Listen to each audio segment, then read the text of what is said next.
indivisible, with liberty and justice. Thank you. Please be seated. Good morning, everyone. My name is Susan Finch, and I want to welcome you to the April 25th, 2022 Land Use Hearing Officer hearing. I'll be presiding as the hearing officer over today's agenda. Let me start by introducing Mr. Hisney. He is with the Development Services Department, and he will go over other staff members we have that will participate in today's hearing, as well as any changes we have to today's agenda. Mr. Hisney. Thank you. Tom Hisney, Development Services staff. To my left, I have Carmen Mason with Development Services. To my far left, we have Israel Monsanto, also with Development Services. During the course of the meeting, we'll be joined by other staff members, planners with Development Services for the different cases. They'll be joining us virtually. Also, during the course of this hearing, we'll be joined virtually by County Attorney staff, Cameron Clark and Mary Dorman. With that, I will read into the record withdrawals and continuances from this hearing. Item A1. Special use application 21-1344. The applicant is Crown Castle USA. This application has been withdrawn by the petitioner. Item A2, variance application 22-0079. The applicant is John Saldana. This application is being continued by staff to the May 23rd, 2022 Land Use Hearing Officer meeting. Item A3, special use application 22-0294. The applicant is Brandon Bro Food Group Incorporated. This application is out of order to be heard and is being continued to the June 21st, 2022 Land Use Hearing Officer meeting. Item A4, variance application 22-0349. The applicant is Todd Pressman. This application has been withdrawn by the petitioner. Item A5, variance application 22-0350. Applicant is Jennifer Ronenberger with Go Permit. This application is out of order to be heard and is being continued to the May 23rd, 2022 Land Use Hearing Officer meeting. Item A6, special use application 22-0368. The applicant is Tampa Electric Company. This application is out of order to be heard and is being continued to the May 23rd, 2022 Land Use Hearing Officer meeting. Item A7, variance application 22-0446. The applicant is TSP Companies, David Wright. This application is being continued by staff to the May 23rd, 2022 Land Use Hearing Officer meeting. Item A8, special use application 22-0466. The applicant is Alan Ruiz with Vertex Development. This application is being continued by staff to the May 23rd, 2022 Land Use Hearing Officer meeting. Item A9, special use application 22-0476. The applicant is Fat Beet Farm Marketplace and Bakery. This application is out of order to be heard and is being continued to the May 23rd, 2022 Land Use Hearing Officer meeting. Item A10, special use application 22-0511. The applicant is Vic Granowitz. This application is out of order to be heard and is being continued to the May 23rd, 2022 Land Use Hearing Officer meeting. Next item is A11. It's variance application 22-0532. The applicant is William Sokol. This application is out of order to be heard and is being continued to the June 21st, 2022 Land Use Hearing Officer meeting. Next item is A12, special use application 22-0539. The applicant is RJR3 Liquors Incorporated. This application has been withdrawn by the petitioner. Item A13, variance application 22-0550. The applicant is Holbert Homes. This application is out of order to be heard and is being continued to the May 23rd, 2022 Land Use Hearing Officer meeting. Item A14, special use application 22-0608. The applicant is WPG Double Branch LLC. This application has been withdrawn by the petitioner. Item A15, variance application 22-0665. The applicant is Eric Freeman with GC Tampa Linebaugh Owner LLC. This application is out of order to be heard and is being continued to the May 23rd, 2022 Land Use Hearing Officer meeting. And the last item is A16, special use application 22-0656. The applicant is Jonathan Moreno. This application is out of order to be heard and is being continued to the May 23rd, 2022 Land Use Hearing Officer meeting. Thank you, Mr. Hisney. I appreciate it. All right, let me start by going over our hearing procedures today. Our hearing today consists of agenda items that require a public hearing by a land use hearing officer. I'll conduct a hearing on each agenda item and will file a decision within 15 business days following today's hearing. Our hearing is informal. I'll ask questions related to the scope of testimony. I may call and question witnesses as I deem appropriate, excuse me, and I will decide all questions of procedure. I'll take evidence, but will exclude evidence that is irrelevant, immaterial, or unduly repetitious. Evidence may be presented in written form, and all testimony must be under oath. Hearsay evidence may be used to supplement or explain other evidence, but shall not be sufficient alone to support a finding by me unless it would be admissible over objections in a civil action. We have two types of agenda items on today's agenda. We have variances, that's the beginning of the agenda, and then the end of the agenda are special uses. So the order of presentation is the same with the exception of the beginning. For variances, the staff goes first. Development Services goes first and presents their findings regarding the application. In the case of special uses, the applicant goes first. So those are the two differences. Then from there on, we'll go to proponents. Proponents, anyone who would like to speak in favor of an application, total time 15 minutes. The same is true when we go to opponents. If there is anyone that would like to speak against an application, total time 15 minutes. We'll then go back to Development Services staff who will have 5 minutes to make any additional comments based on today's testimony. And then finally, we'll go back to the applicant. The applicant has the last word for rebuttal, and that is a period of time of 5 minutes. If you are going to speak, if you are in the room or participating virtually online, if you could give us your name and address for the record when you begin. We are recording this hearing and we want to make sure that we have who is talking to what agenda item proper, excuse me. So if you are in the room and you have finished your presentation or your comments, if you could see Allison to my right, she is with the clerk's office, and sign in also with your name, address, and the application number that you spoke to. Let me turn to the county attorney who will explain your legal requirements for appealing a decision made by a land use hearing officer. Not sure which county attorney we have online. Good morning, Ms. Finch. Cameron Clark, Assistant County Attorney. Can you hear me okay? I can, thank you. Go ahead. This land use hearing officer public hearing is for variance and special use requests. This is the time for interested parties to present evidence and testimony. Once the hearing officer has closed a case, the record of that case is also closed and no new evidence regarding that case may be submitted thereafter. Any decision by the hearing officer may be appealed to the Land Use Appeals Board. Should a decision of the hearing officer be appealed, the evidence and testimony presented at this public hearing will be the only evidence that is subject to review by the Appeals Board. In reaching a final decision on petitions, the Appeals Board will only consider the decision of the hearing officer and the record that's made at today's public hearing. If an appeal is filed, the Appeals Board hearing shall consist of oral argument by the party appealing the decision, by county staff, and by any interveners, each of whom may be represented by legal counsel. The following shall abstain to appeal a decision of the hearing officer or to intervene in an appeal. First is the applicant. Second is anyone who appeared before the hearing officer, presented testimony or other evidence, and is adversely affected by the hearing officer's decision.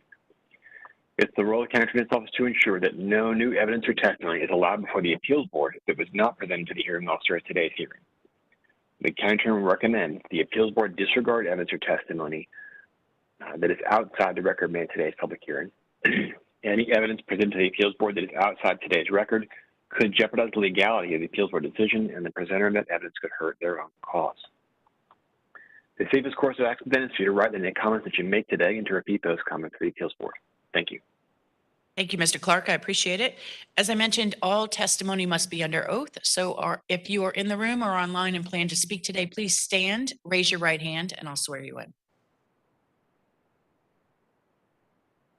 Do you swear to tell the whole truth?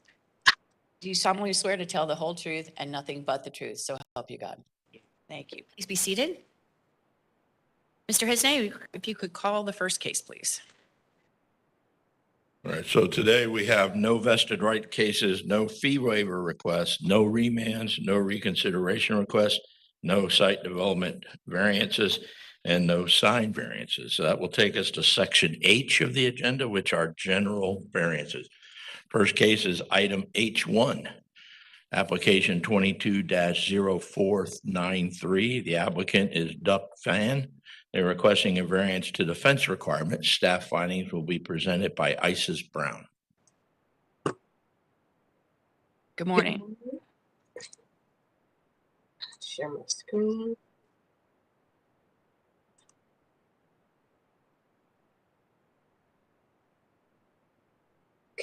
Good morning, Isis Brown, Development Services, presenting application variance 22-0493. The applicant requests a variance to fence height requirements to accommodate a proposed fence on a vacant property zoned RSC 6.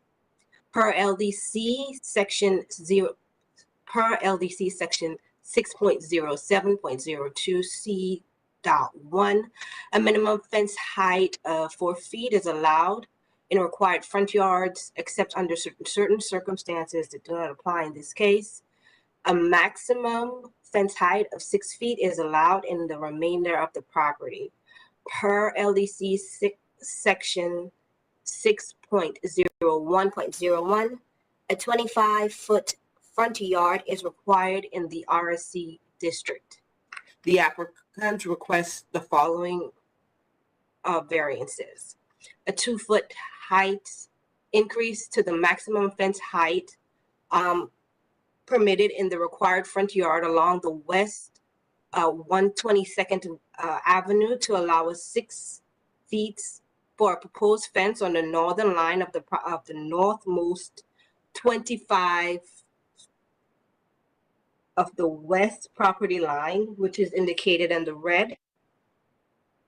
And then a 4-foot increase to the maximum fence height permitted in the required front yard from West 21st Avenue to allow a 8 feet for a proposed fence on the northerly 25 feet of the east property line, and a 2-foot increase in the maximum fence height permitted on the remainder of the property to allow an 8-foot fence, which is indicated in that green graphics.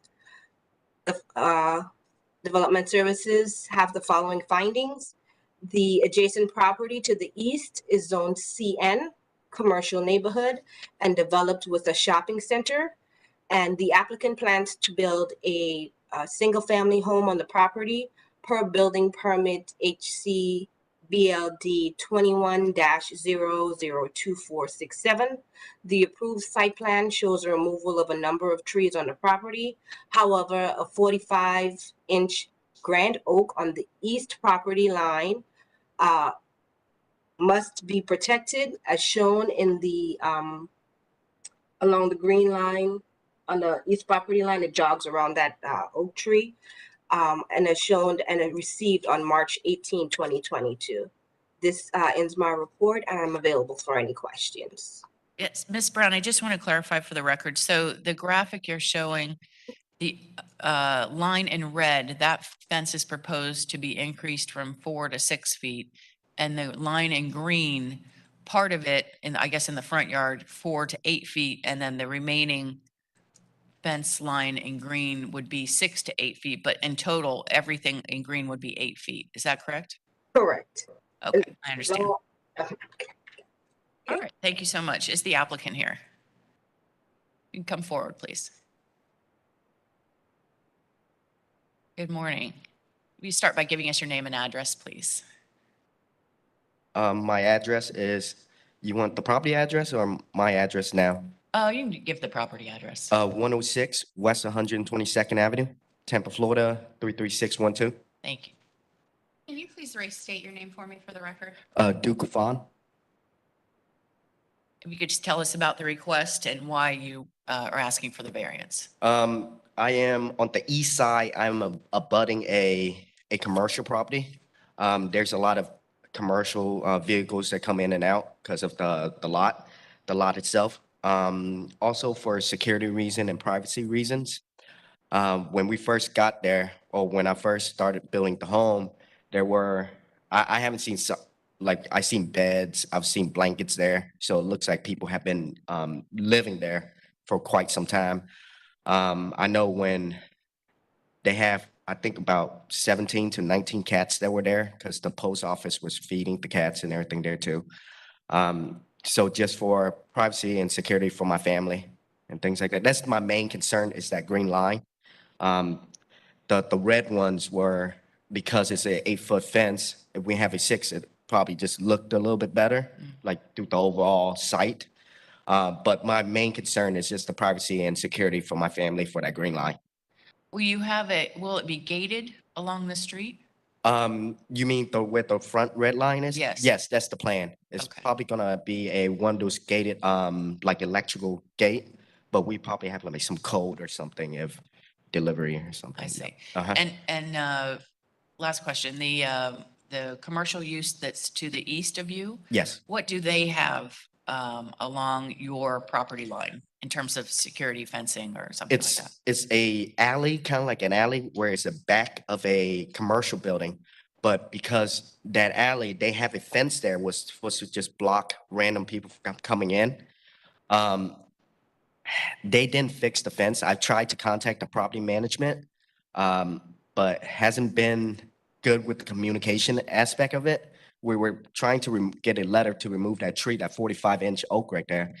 So I got nothing in return from them. There's a fence there, gate that's supposed to block off people from coming in. So there's a hangout spot for a lot of the homeless and some of the characters there that I'm just not wanting my family to kind of be protected. I mean, like, there's only one homeless guy that the homeless guy that approached me. He was really nice. He was just like, you need some help or something. But other than that, we had a few that came up to us while my contractors were there trying to clear the land, and I don't know, I don't know if I can say the word harassment, but it's more of just bothering them. And I don't want that for my family to be in that situation. So the shopping center fence is broken in some Yes. way that allows access to your property? Oh, no, to that alley. So. Oh, I see. Yeah, to And the alley. the alley is what's adjacent to your property? Yes. I Yep. understand. Yep. Okay. All right. Does that conclude your presentation?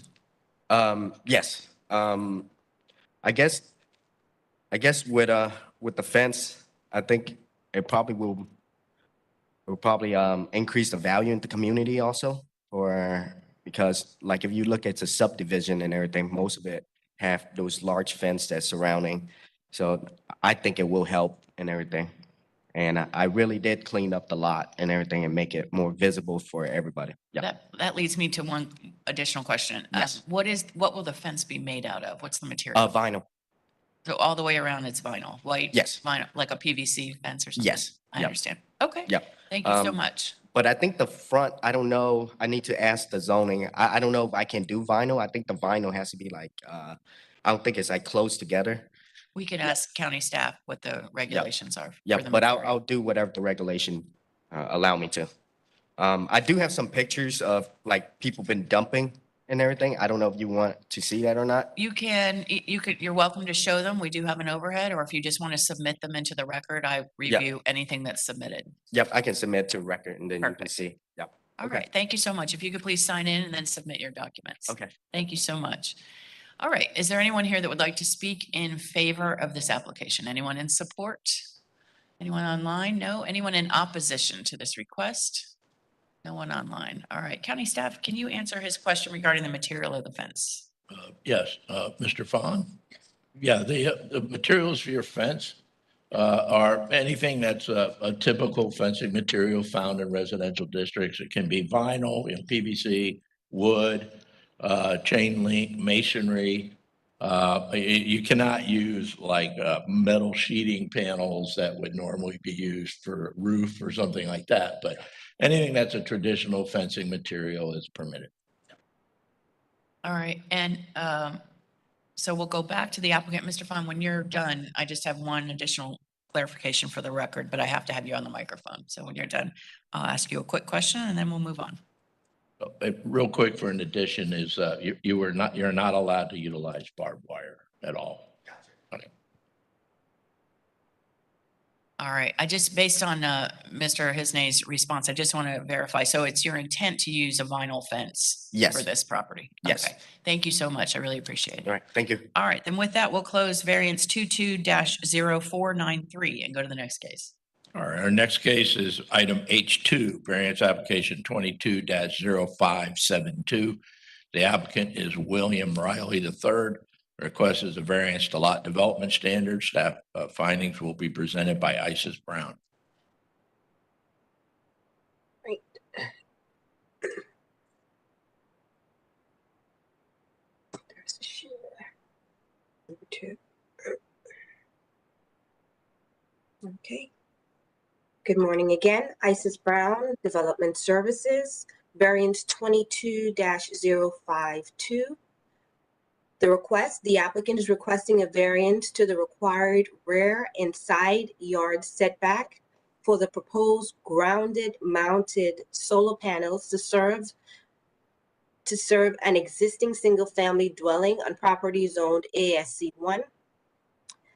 Per LDC section 6.0103 I-11, ground-mounted solar panels in agricultural districts are limited to a height of 25 feet and must meet the required rear and side yard setbacks. Per LDC section 6.06.01, a minimum side yard setback of 15 feet and a minimum rear setback of 50 feet are required in AS1 zoning districts. The applicant requests the following: a 10-foot reduction to the required side yard setback to allow a side yard setback of 5 feet, and a 40-foot reduction to the required rear yard setback to allow a rear setback of 10 feet. I am available for any questions. No questions at this time. Thank you. Is the applicant here? Good morning. Can you please come forward? Thank you. Good morning. Can you start by giving us your name and address, please? William Riley, 1616 Newburger Road, Lutz, Florida, 33549. Thank you. Go ahead. Well, I don't really have much to add. It's very straightforward. I struggled with locating solar panels on our property on the roof. It was going to be unattractive, and frankly, the roof doesn't point in the right direction. If you notice the way I've got the panels set, they're facing directly south, which makes a huge difference in their solar collection efficiency. So I tried to find a place on the property where I could put them facing in that direction. That was the only corner that I could do it and still have. And one of my key issues was minimizing taking down trees and trimming trees. And if I have to push it out, and particularly to the 50 feet from the back line, it was going to push it way out too far into the yard, and I'd have to take down a bunch of trees to do that in order for the panels not to be shaded.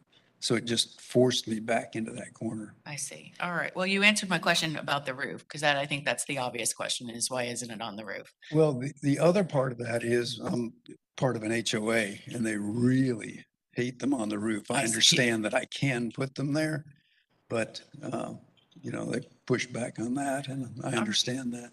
And I have a copy of your aerial that it may not still be there, but the aerial that I have is dated from March of last year. And it looks like there's something in that corner of the property where you plan to put the solar panels. What is that? Do you have any? That's a little pit. in the All right, ground. like a fire pit or something? Yeah, like a fire pit. I see. Okay, Mhm. so obviously that would be removed and that's the general area where the panels Yes, go? exactly. Okay. Mhm. And I do have hedge right now on the side, and I'm growing a hedge on the back, and the panels would only be around 7 to 8 feet high, Okay. well below the limits, because I'm trying to keep them down as low as possible. And so they will be essentially not be able to be seen. Have you talked to your neighbor to the Absolutely, east? absolutely. Wonderful person, and he was fully supportive. He's looking into solar at his house right now. I see. All right, well, that was the last of my questions unless you have anything else. Well, I'm a big supporter of solar. I worked for the power company for 48 years. In fact, burned coal at Crystal River Power Plant for most of those years. I was working for them, and I hate it.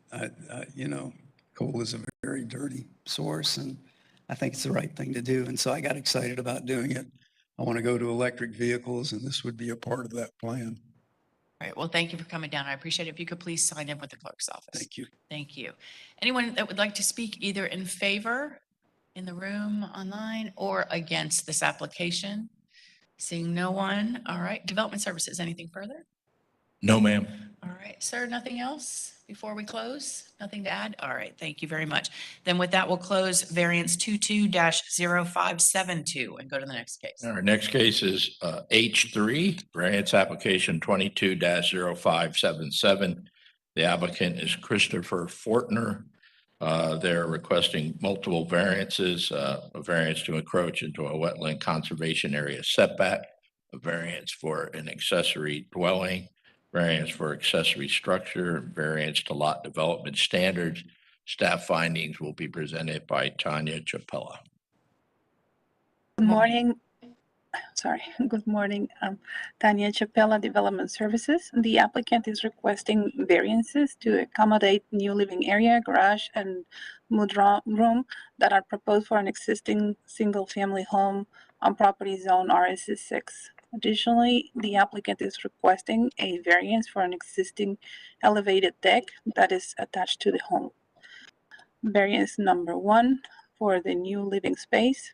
The required minimum side yard setback in the RS6 district is 7.5 feet. The applicant requests a 4.5-foot reduction to the required side yard setback to allow a side setback of 3 feet from the north property line. Variance number 2 for the new garage and mudroom. The required minimum side yard setback in the RS6 district is 7.5 feet. The applicant requests a 4.5-foot reduction to the required side yard setback to allow a side setback of 3 feet from the south property line. The last variance is for an existing deck. The required minimum side yard setback in the RS6 district is 7.5 feet. The applicant requests a 4.9-foot reduction to the required side yard setback to allow a side setback of 2.6 feet from the south property line. This concludes my presentation. Madam Hearing Master, let me add that, the agenda is wrong and that this does not include a wetland setback variance. It's just the 3 variances that were described by Ms. Thank you. Chapella. Sorry about that. Thank you for that. I appreciate it. All right, we'll go to the applicant. Is the applicant here? Morning. Good morning, Chris Fortner, 12505 North Boulevard. Thank you. If you could please describe your request. Okay, so we're just essentially looking to increase the area on the property that we can build. I'm looking to add a garage on the south side. The way that the house was originally constructed, it didn't anticipate the addition of a garage. My car has been vandalized in the past, and I've found people in my driveway tugging on the door handle. And I don't know if it's because of the nature of my job, if I'm targeted, but I'd like to add a garage, and this variance to the setback would give us the ability. This is my mom, by the way. I'm sorry. She's the other person on the property. This variance to the setback would allow us to have a garage that's large enough to get one vehicle in. And the wetland setback, that I think that came up because I had to get the EPC involved because Behind my property is a pond. We're not looking to build anywhere near the pond. The deal with the deck, I've got a deck that's already constructed. My yard has a pretty significant slope. At the high side of the yard, the deck is essentially at ground level.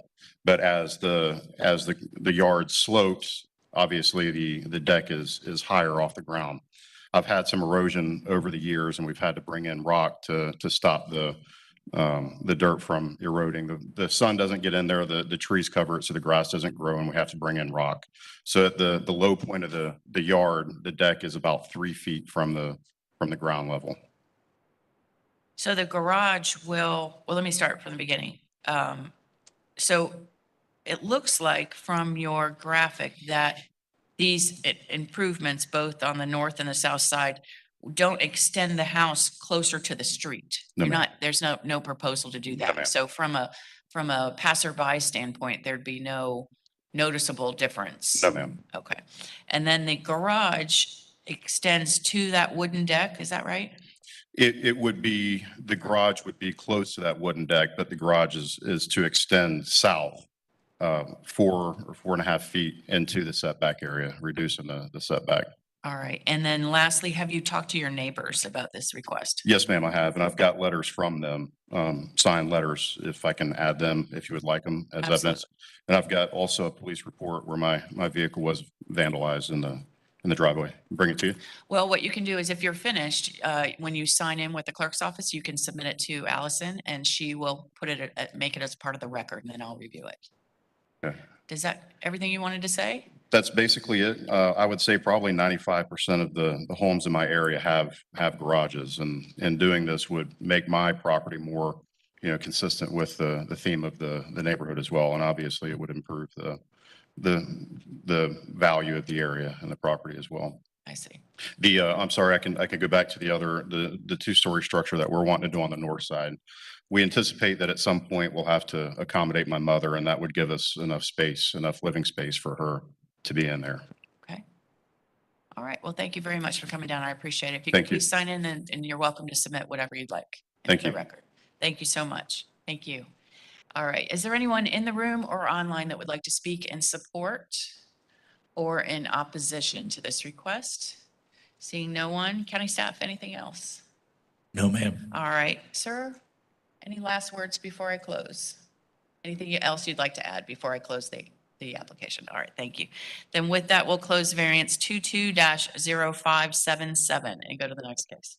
That concludes our variances, so we'll move to section J of the agenda, which are special uses.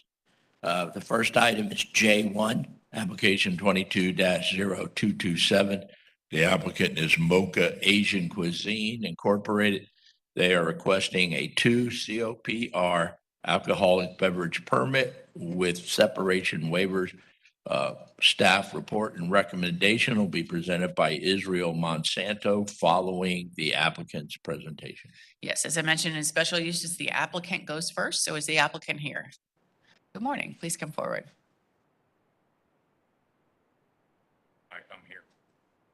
Whoever would like to make the presentation, Thank you're you. welcome to speak. Good Thank you. morning. Good Give us your morning. name and address, please. My name is Jay Romer, R-O-M-E-R. Applicant's address is. Excuse me, sir. I'm sorry. Yeah, we don't have you as a designated representative, so the property owner needs to approach the lectern and affirm that you are authorized to speak on his behalf. Okay, that's fine. You could just give us your name and address and just confirm that this gentleman can speak on your behalf. Yes. If you could come and give us your name and address on the microphone. Yes, my name is Ji Chen. I'm the owner of the Mocha Asian Cuisine. So I let my friend talk to you guys because the language, my second language. No maybe. problem. I appreciate it. Thank you so much. Thank you. If you could please sign in though as well. Thank you. Go ahead, sir. Good morning again. Good morning. I'm here on his behalf. He owns a restaurant, Mocha Asian Cuisine, located off of Boyette Road in Riverview in a strip mall that also has another restaurant and other businesses there, Domino's Pizza, et cetera. He's seeking the 2 COPR license so that he can bring to his already amazing food, the Asian cuisine. He wants to be able to sell Asian beer to complement his creations. And when I say creations, they're not just serving Chinese food. These people are serving some serious food. The presentation, not only that, but they visit each table and they invite you to ask questions to learn more about the Asian culture and the food that you're getting ready to consume. The anticipated sales, their sales are about $1 million a year, okay, from that location. The anticipated sales of alcohol is low. It's anywhere between 1% and 5%. So while it's low, it's still going to have its impact as to the customer's desire to have the full experience of their, Asian experience. The restaurant has the ability of handling 46 customers at a time, dine in. It is located within a proximity of a library that's down the street. However, between the strip mall and the library is a massive empty field, okay? People are not going to be traversing through the mall or shopping center to get anywhere. They would be using the roads and the sidewalks. So don't believe that it would be interfering. They are not asking to sell liquor. So it won't be a destination for party goers or, people looking to consume a bunch of alcohol. So that's what they've asked me if I could present in their behalf. So they're hopefully requesting that this application permit can be approved so that they can bring this experience to their diners. All right, thank you so much. I really appreciate it. If you could please sign in. Thank you. Development Services.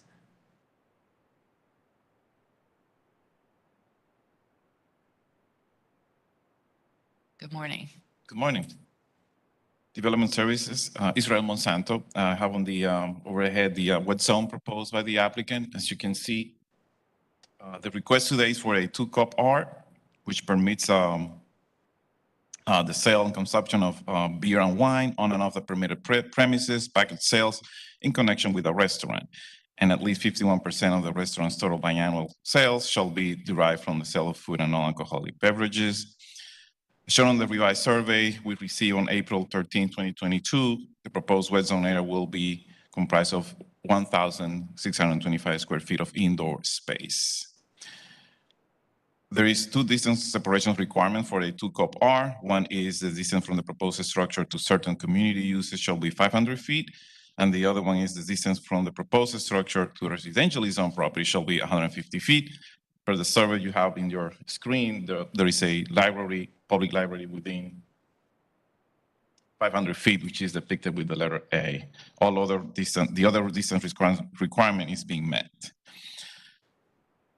The applicant requests a 294-foot reduction to the required separation distance from the Riverview Public Library to the north to allow a separation of 206 feet. The applicant has submitted justifications. In summary, the applicant states that the shopping center is to the south of the library and faces away from it.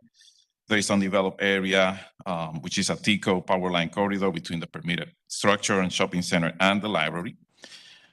People will have to walk through the shopping center and go to Bond Riverview Road to the east in order to get to the library. And the actual walking distance between the permitted structure and the library is much higher than the 500 feet. We found that the proposed restaurant is located in a commercial strip shopping center, which is a permitted use within the existing plan development, which is the zoning for the subject parcel. Commercial strip centers commonly include establishments that serve alcohol, and this particular commercial strip center has several existing wet zonings. The restaurants and shopping center are oriented towards the south, away from the library. And additionally, the proposed wet zoning will be separated, as noted, by a TICO-owned property. The normal route, which is a walking distance of travel from the proposed wet zoning footprint to the driveway entrance to the library property, will be more than 1,000 feet, which greatly exceeds the required separation distance from certain community uses. Staff finds the proposed wet zoning consistent with the mixed-use character of the area in proximity to commercial uses. Existing shopping center is an established commercial site with other similar businesses serving alcohol. For these reasons discussed, staff finds the request approvable, and this recommendation is based again on the revised wet zoning that we received on April 13th. And the wet zone area will be up to 1,625 square feet of indoor space only. I'm available if you have any questions. I just have one general question to ask if library services typically comments on these applications for the distance waiver. We didn't find any comments in our records. We have not seen any at this point. Okay. All right, I understand. Thank you so much. I appreciate it. All right, is there anyone in the room or online that would like to speak in support? Seeing no one, anyone in opposition to this request? Is there anyone online too? That's okay. All right, seeing no one, county staff, anything else? No, ma'am. All right, sir, anything further before we close? All right, nothing from you. Then we'll close special use AB 22-0027 and go to the next case. Next case is item J2, special use 22-0481. The applicant is Sunset Dreams Winery. They are requesting a 2 COP alcoholic beverage permit with separation waivers.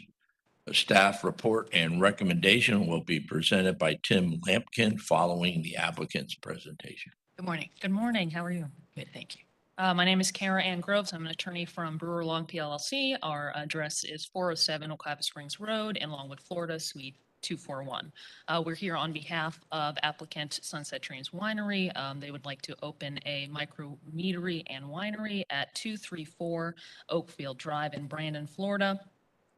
Under the Florida statute, Chapter 561, that requires a 2 COP and an AMW, and under Hillsborough County Code, that requires us to get a special use and a conditional use approval. So the proposed location does meet the residential zoning requirements and the community uses. It is in compliance. It, however, did not comply with the 2 COP and surrounding AB permits. You'll see from the wet zone survey that I'm sure Mr. Lampkin will pull up that there's a total of, I think, 6 surrounding alcoholic beverage permits, 5 of which, however, are no longer in use. Essentially, all of those are either medical facilities or some other similar business commercial use. So unlikely that they will go back to an AB permit. For what it's worth, our firm did try to reach out to those owners, property owners, and get a voluntary rescission of those AB permits. We never heard back. But as I think Mr. Lampkin outlines, the only one in existing use right now is will not interfere commercially with our business.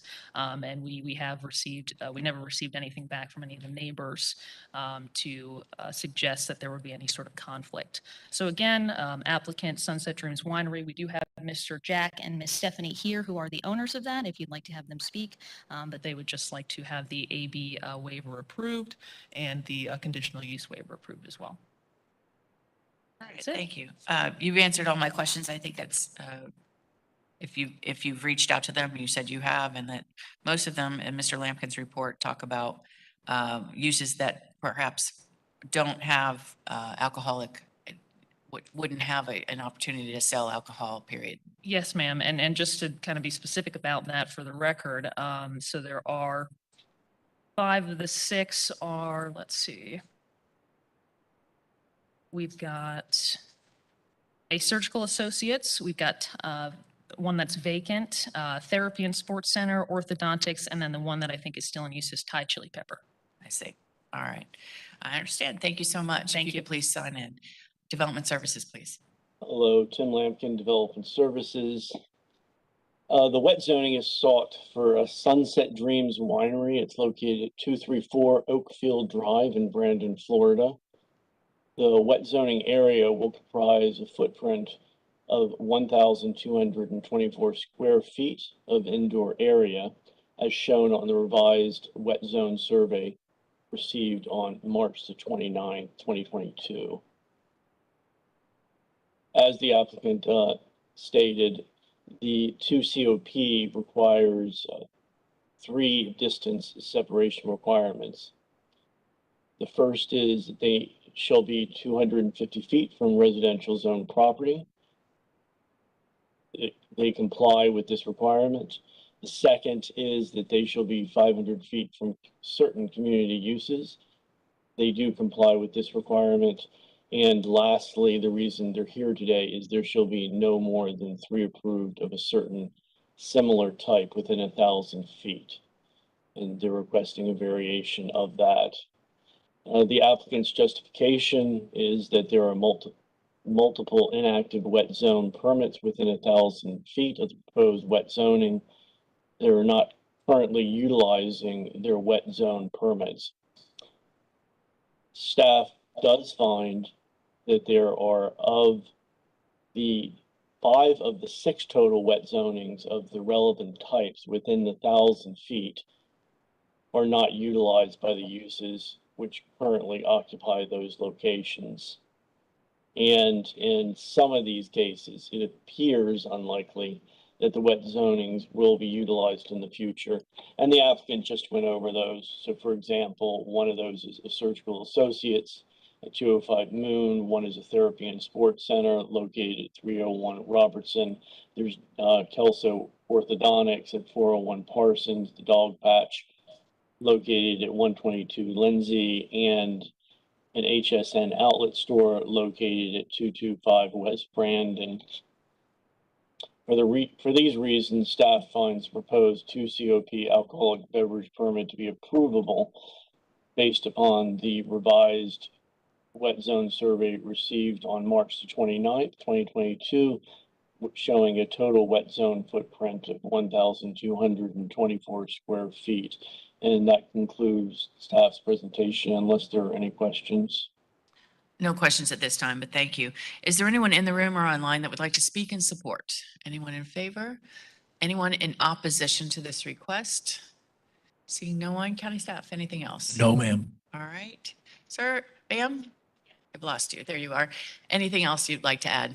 All right, thank you. Then with that, we'll close special use AB 22-0481 and go to the last case. Our final case today is item J3, special use application 22-0500. The applicant is Ben Distributing Incorporated. The request is for a 2 APS alcoholic beverage permit with separation waivers. Staff report and recommendation will be presented by Sam Ball following the applicant's presentation. Is the applicant here?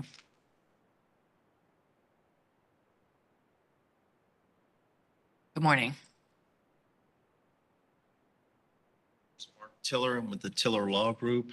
I'm the attorney representing Ben Distributing.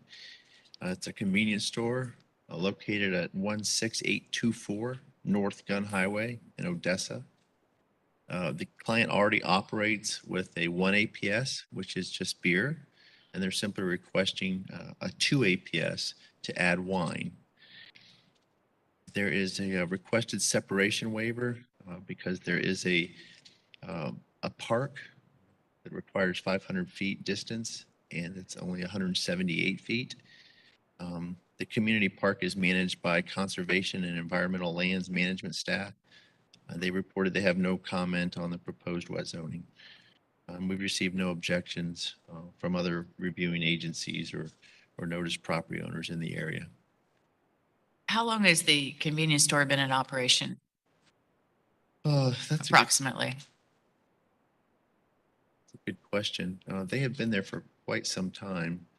I'm not sure of the exact Is it years or? years. Years, Years. okay.